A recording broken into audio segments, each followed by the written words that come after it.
Hello and welcome to Inside Unreal, where you can see how to make content for Unreal Engine 4. I'm Zach Parrish, and I'm joined today by Epic Games senior technical artist Jordan Walker. Hi, Zach. Hey, Jordan. Now, I understand that you worked on the Infiltrator tech demo that Epic released earlier this year. Can you talk to us a little bit about that? Sure. So Infiltrator is a real-time tech demonstration that we use to show off the capabilities of Unreal Engine 4. In it, we have high dynamic range reflections, GPU particles with collision, material layers, as well as many more features.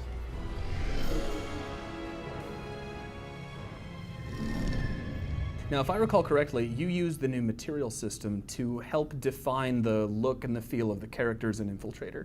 That's correct. So a character artist would hand me a character model, and I would create material layers and textures to define how those surfaces react to light.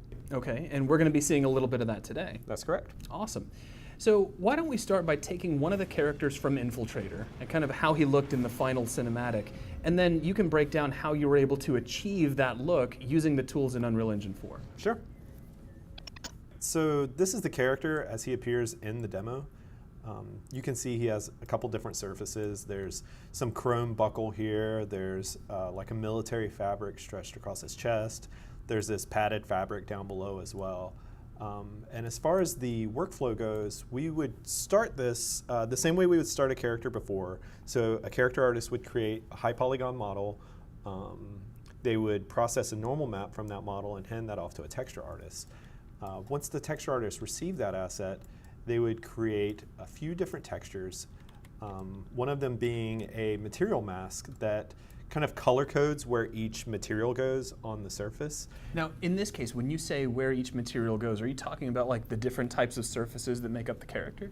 Right, so here you can see they colored in where metal goes on his mask. And then down here they've colored where like the fabric padding goes and where the black plastic goes. Okay. So it literally is color coding the different types of surfaces that make him up. Exactly. All right, cool. Here you can see the artist creates an asset that's basically a texture that defines where grime resides on the surface, where dirt collects. You can see in the cracks of things, this texture is a lot heavier, and it's basically saying this is where the surface is dirty. Mm-hmm. This final texture that an artist creates says where the scratches and the scuff marks happen. And they would do that on the edges of objects. They do it where a surface maybe like rubs against other things. So this is an example of a variant that we made where I took just one of the layers, which was composite plastic, and said, now it's this like orangey copper metal color. And that used all of the same textures that we created before.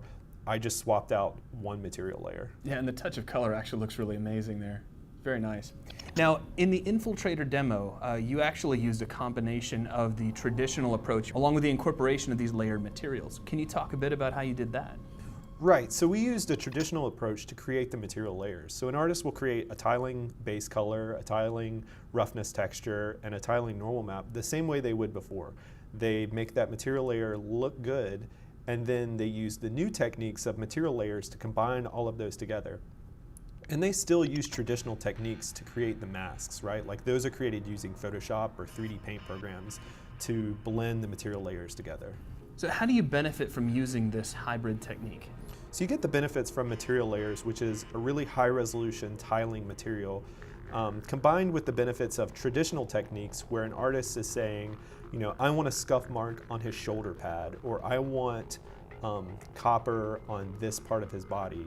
And so you're allowed custom surface information, but it still looks really high resolution and highly detailed.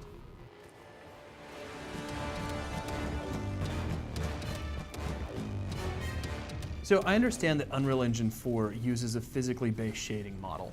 Why does that matter here? It's nice because when an artist creates a material layer, they know that it's going to react to light in a consistent manner, no matter what lighting condition it's placed in. This keeps the artist from having to tweak their surface for individual lighting conditions. So as an artist yourself, what is it that you want other artists and designers to take away from this? One of the really cool aspects is that it's very easy to make consistent art across your entire project. So you make your metals, you make your cloth, you create your materials that you know you're going to use, and wherever they're used in your project, you know that they're consistent and they're high quality.